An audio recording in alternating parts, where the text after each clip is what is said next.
Hey everyone, welcome back to Wake&Tech, and in this video we are gonna learn how to change your country on the Depop application using your smartphone or tablets.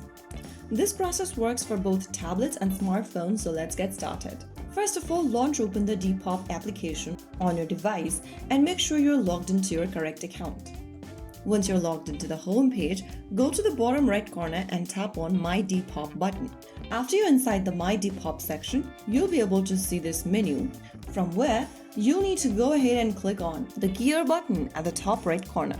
This will bring up the settings menu where you'll need to click Profile. Underneath Profile, go to the very bottom and you'll see the country option, tap on it, and choose a different country you want to change to. After making a selection, click on Save at the bottom, and there you go. Now you can go ahead and restart the application once, and that way you'll be able to set a new country for your Depop account. That is how you easily change your country on Depop. If you previously made a mistake, or if you want to change your address or country, this is the most effective way. If you found the video helpful, don't forget to like, share, and subscribe to our channel. I will be back again in the next episode. Thank you for watching.